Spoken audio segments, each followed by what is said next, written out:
Hello बच्चों, welcome to trending tutor. स्वागत है आपका एक बार फिर से ट्रेंडिंग ट्यूटर पे। और चलिए आज कंटिन्यू करते हैं हम मेटल्स एंड नॉन मेटल्स का लेक्चर नंबर 5। 4 लेक्चर पहले आ चुके हैं, ठीक है। आई होप आप सबने वो देख भी लिए होंगे। लेक्चर 4 में, लास्ट लेक्चर में हमने आयनिक कंपाउंड के बारे में डिस्कस किया था कि कैसे बनते हैं, उनका बेसिक हम समझ चुके हैं और आज हम उसी को कंटिन्यू कर रहे हैं। तो उससे पहले, लेक्चर स्टार्ट करने से पहले भी आप प्लीज़ इस चैनल को सब्सक्राइब कर लो। इससे हमें बड़ी हेल्प मिलती है आपके लिए अच्छे अच्छे लेक्चर प्रिपेयर करने में, क्योंकि जो एनालिटिक्स हैं वो बता रहे हैं कि ज़्यादातर वॉच टाइम उन बच्चों से आ रहा है जिन्होंने अभी तक इस चैनल को सब्सक्राइब नहीं किया है। तो प्लीज़ इस चैनल को सब्सक्राइब करो और शेयर करो। तो चलिए लेक्चर स्टार्ट करते हैं।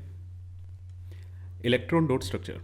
इलेक्ट्रॉन डॉट स्ट्रक्चर को लुईस इलेक्ट्रॉन डॉट स्ट्रक्चर के नाम से भी जाना जाता है, also known as Lewis electron dot structure, क्योंकि उन्होंने ही बताया था। और ये होता क्या है? It is a way to represent the formation of ionic compound. Ionic compound कैसे बनते हैं, उनकी फॉर्मेशन को दिखाने का एक तरीका होता है इलेक्ट्रॉन डॉट स्ट्रक्चर, ठीक है। Way to represent, it is a way to represent formation of ionic compound. तो आयनिक कंपाउंड आपने लास्ट लेक्चर आप देख के आए होगे आई होप, तो आपको पता है आयनिक कंपाउंड्स क्या होते हैं, है ना। और इसमें हम करते क्या हैं, कैसे रिप्रेजेंट किया जाता है? इट इज़ अ रिप्रेजेंटेशन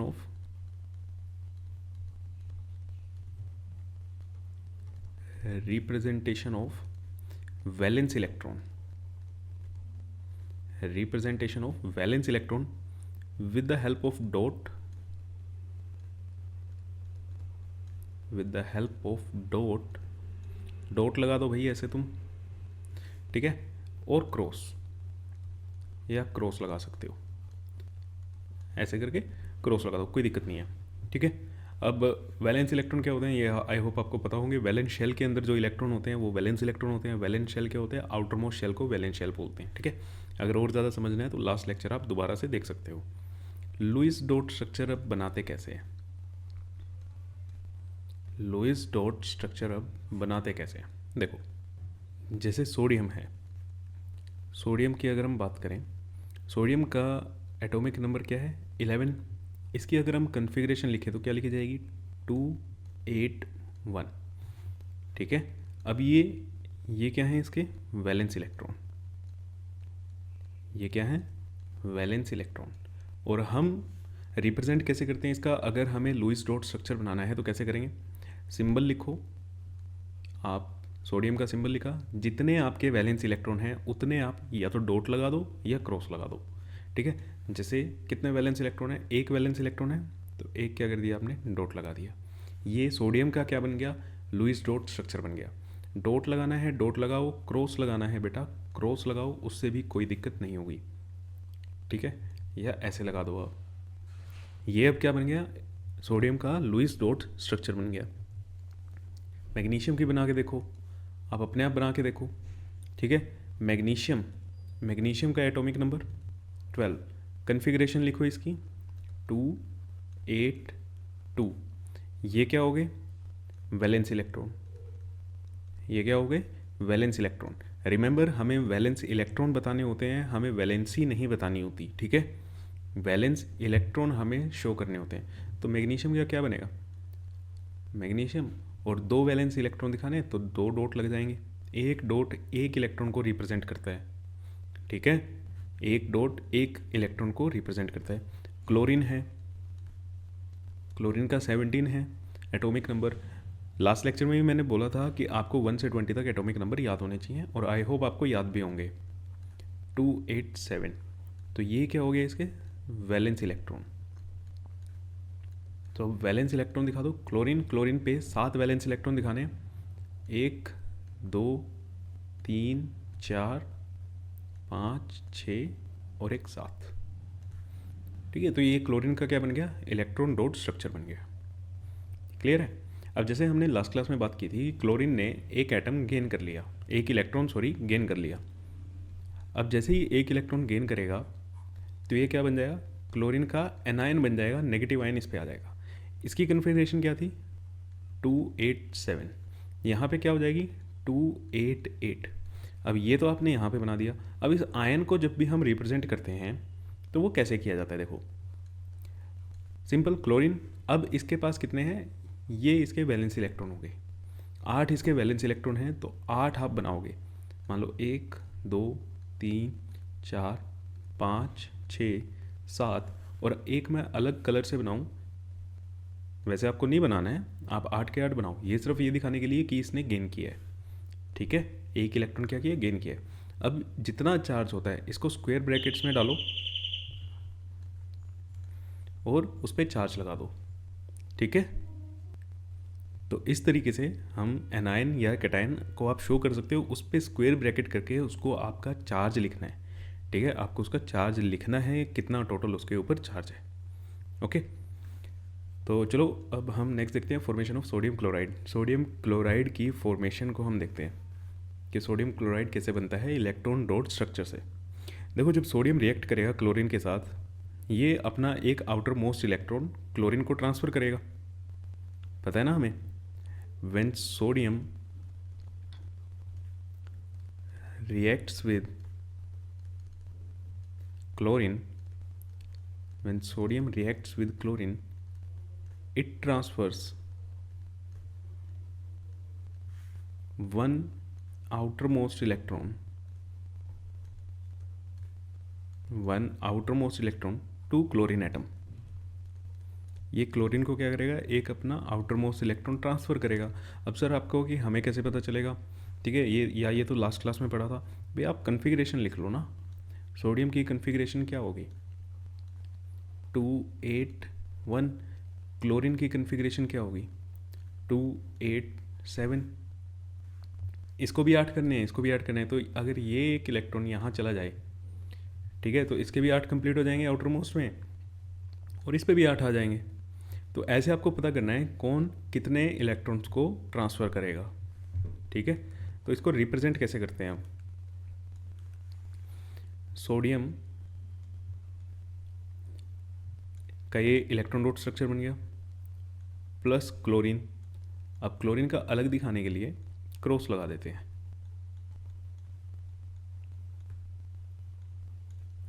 अब ये क्या करेगा, ये एक इलेक्ट्रॉन अपना यहाँ पे ट्रांसफ़र करेगा, और जैसे ही ट्रांसफ़र करेगा सोडियम में से एक इलेक्ट्रॉन जाएगा, तो सोडियम के ऊपर क्या आ जाएगा बेटा, प्लस चार्ज आ जाएगा, और क्लोरीन ने एक इलेक्ट्रॉन गेन कर लिया है। अब इसके आउटर मोस्ट शेल में तो एक भी इलेक्ट्रॉन नहीं रहा ना, इसलिए हम नहीं दिखा रहे। क्लोरीन ने एक इलेक्ट्रॉन क्या कर लिया, गेन कर लिया, बाकी इसके अपने थे ही, है ना। और जैसे ही गेन करा, इसके आउटर मोस्ट में कितने हो गए, 8 हो गए, और साथ में क्या आ गया, इस पर एक नेगेटिव चार्ज आ गया। तो या तो ऐसे रिप्रेजेंट करो, या फिर आप इसको सिंपली लिख सकते हो NaCl। ठीक है, और लास्ट क्लास में बताया था जो आयनिक कंपाउंड होते हैं वो इलेक्ट्रिकली न्यूट्रल होते हैं, क्योंकि +1 यहाँ है, -1 यहाँ है, ओवरऑल चार्ज कितना हो गया, 0। और ना हम ऐसे भी नहीं लिखते बेटा कि Na+Cl-, ये भी नहीं लिखा जाता, चार्ज आप शो नहीं करोगे। ठीक है, अब पिक्टोरियल रिप्रेजेंटेशन अगर मैं आपको दिखाऊं तो ये चीज़ ऐसे है। पिक्चर में अगर आपको दिखाई दे रहा होगा, ये सोडियम का एटम है, सोडियम के एटम की 2, 8 और 1 ये रहा इसका वैलेंस इलेक्ट्रॉन। इसमें 287, क्लोरीन में 7 इलेक्ट्रॉन बने हुए हैं, 1 2 3 4 5 6 7। अभी एक इलेक्ट्रॉन यहाँ पे आएगा, तो यहाँ पे ये इलेक्ट्रॉन आ गया, 288 होगी इसकी कन्फिग्रेशन। यहाँ पे 28, ये शेल ख़त्म होगी, ठीक है ना, ये वाली शेल तो ख़त्म होगी क्योंकि इसमें से एक इलेक्ट्रॉन चला गया। अब जो ये रहेगी, 2 शेल रहेगी, और सेकंड शेल में कितने आउटर मोस्ट इलेक्ट्रॉन हैं, कितने इलेक्ट्रॉन हैं, 8 इलेक्ट्रॉन है। तो ये क्या हो गया, इलेक्ट्रॉनिक कन्फिग्रेशन इनकी 28828 मीन्स इनर्ट गैस कन्फिग्रेशन इनकी आ गई। ठीक है, तो पिक्टोरियल रिप्रेजेंटेशन ऐसी होती है। तो नेक्स्ट आपके लिए वीडियो को 2 मिनट के लिए पॉज करो और ये क्वेश्चन कर दो भैया, फॉर्मेशन ऑफ पोटेशियम क्लोराइड अब हमें बनाना है। पोटेशियम का नंबर कितना होता है, 19। पोटेशियम का नंबर कितना होता है, 19। तो इसकी कन्फिग्रेशन लिखोगे आप, क्या लिखी जाएगी, 2881, है ना। और क्लोरीन 17, 287। अगर ये वाला इलेक्ट्रॉन इधर चला जाए तो क्या हो जाएगा, दोनों पे 288 288 इनर्ट गैस कन्फिग्रेशन आ जाएगी। तो कैसे रिप्रेजेंट करेंगे, पोटेशियम आउटर मोस्ट शेल पे कितने इलेक्ट्रॉन है, एक इलेक्ट्रॉन है, तो एक इलेक्ट्रॉन दिखा दिया, इसका कन्फिग्रेशन लिखनी है, नीचे लिख दो 2881 प्लस क्लोरीन 287, तो 7 क्या करें आप क्रॉस लगा दो, डॉट लगाने को डॉट लगा देना, लेकिन अलग दिखाने के लिए क्रॉस लगा दो। एक ये इलेक्ट्रॉन यहाँ चला जाएगा। अब ये ऐसे करके आपको एरो से शो करना है, ठीक है। एक इलेक्ट्रॉन गया पोटेशियम के ऊपर, एक पॉजिटिव चार्ज आ गया, क्लोरीन के ऊपर फिर से क्या आ गया, 7 इलेक्ट्रॉन इस पे थे अपने, और एक इसने गेन कर लिया, तो एक नेगेटिव इस पे चार्ज आ गया, या फिर इसको आप कैसे लिखो, KCl, कैसे लिखेंगे, KCl। अब यहाँ पे इसकी कन्फिग्रेशन देखोगे 288 होगी, इसकी कन्फिग्रेशन भी कितनी होगी, 288। क्लियर। नेक्स्ट है formation of magnesium chloride. Magnesium chloride अब आप बना के देखो, मैग्नीशियम एटॉमिक नंबर 12 282, क्लोरीन, तो क्लोरीन का क्या होगा 287। अब अगर ये 2 इलेक्ट्रॉन देगा तो इसका क्या होएगा, इनर्ट गैस कन्फिग्रेशन कंप्लीट होगी। बट क्लोरीन को कितने चाहिए, क्लोरीन को तो एक ही चाहिए। अब ये 2 इलेक्ट्रॉन एक क्लोरीन को तो नहीं दे सकता, है ना, दोनों के दोनों इलेक्ट्रॉन ये क्लोरीन तो एक्सेप्ट करेगा ही नहीं, क्योंकि ये कैसे करेगा भैया, इसको तो एक ही चाहिए। तो फिर अब क्या करें, अगर मैं एक और क्लोरीन ले आए, उसके भी कितना है 287, अब इस 2 में से एक इसके पास चला जाएगा और एक इसके पास चला जाएगा, है ना। तो मैग्नीशियम के केस में ऐसा ही होता है।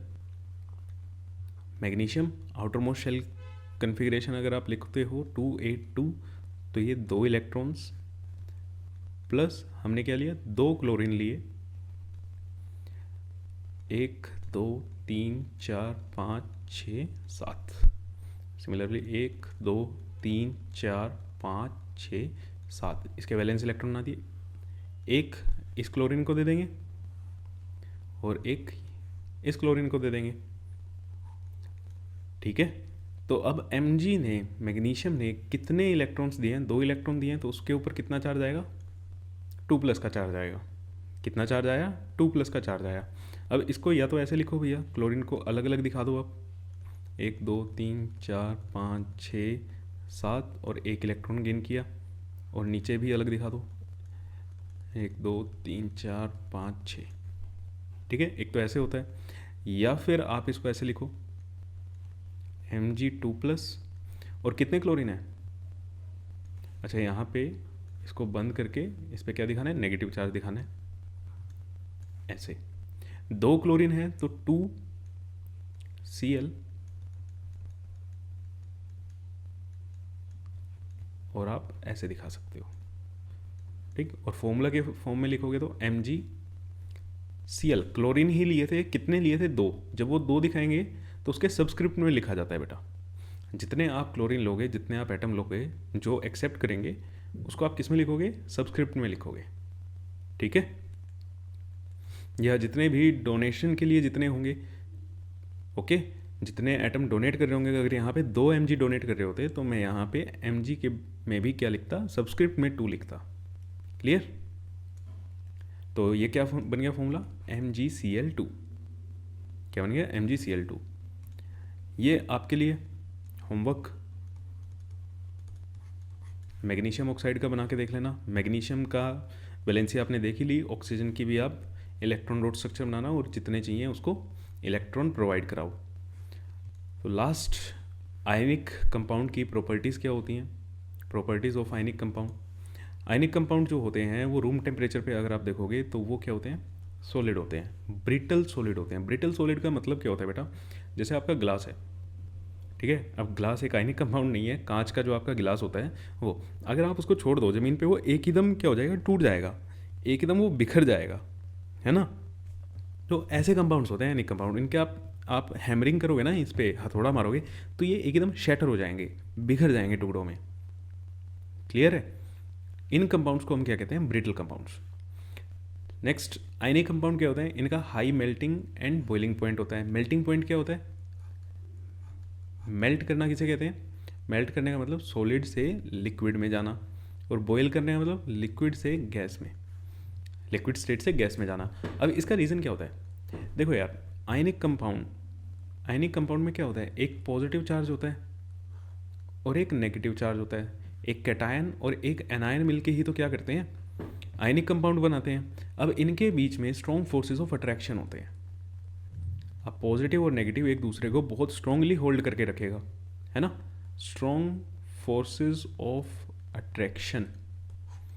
अब जितना ज़्यादा ये फोर्स स्ट्रॉन्ग होगा उतना ही ज़्यादा आपको मेहनत लगेगी इनको तोड़ने में, है ना, तो वही उतनी ज़्यादा आपको एनर्जी देनी पड़ेगी, और जितनी ज़्यादा आपको एनर्जी देनी पड़ेगी उतना ही आपका मेल्टिंग पॉइंट भी हाई होगा और बॉइलिंग पॉइंट भी हाई होगा। ठीक है। थर्ड प्रॉपर्टी है, जो आयनिक कंपाउंड है वो वाटर में तो सोल्यूबल होते हैं, लेकिन ऑर्गेनिक सॉल्वेंट्स में वो सोल्यूबल नहीं होते। ऑर्गेनिक सॉल्वेंट्स क्या होगा, आपका बेंजीन आपने सुना हो, अल्कोहल, केरोसिन, है ना, ये क्या होते हैं, आपके ऑर्गेनिक सॉल्वेंट्स होते हैं। ठीक है, तो आयनिक कंपाउंड इनमें आपके सोल्यूबल नहीं होंगे। Fourth, ionic compound conduct electricity. भैया इलेक्ट्रिसिटी तो कंडक्ट करेंगे ही ये, क्यों, आयंस जो हैं इनके पास पॉजिटिव चार्ज भी है नेगेटिव चार्ज भी है, लेकिन कब करेंगे, जब इनको आप पानी में डिजोल्व करोगे, मीन्स एक्वा स्टेट में। ठीक है ना, इन एक्वा स्टेट या मोल्टन स्टेट। मोल्टन स्टेट का मतलब और एक्वा स्टेट में आपको डिफरेंस पता होगा, मैंने अपनी पुरानी क्लासेस में भी बताया हुआ है, फिर भी बता देता हूँ। एक्वा स्टेट का मतलब होता है जब आप उसको डिजोल्व करते हो, ठीक है, पानी में, dissolve in water. Molten state का मतलब जब आप उसको मेल्ट करते हो, ठीक है, पिघला देते हो। सोडियम है, सोडियम को ही आपने गर्म करके क्या कर दिया, पिघला दिया, तो वो मोल्टन स्टेट है। सोडियम को आपने पानी में डाल दिया तो वो क्या है, उसकी एक्वा स्टेट है। ठीक है, तो आज के लिए लेक्चर इतना ही रखते हैं, संडे का दिन है, एंजॉय करो आप भी, और चैनल को सब्सक्राइब कर लेना, वीडियो को शेयर कर दो और लाइक कर दो। मिलते हैं आपसे नेक्स्ट क्लास में, और अब आपकी स्टार्ट होगी बेटा मेटलर्जी, और मेटलर्जी के बाद चैप्टर ख़त्म।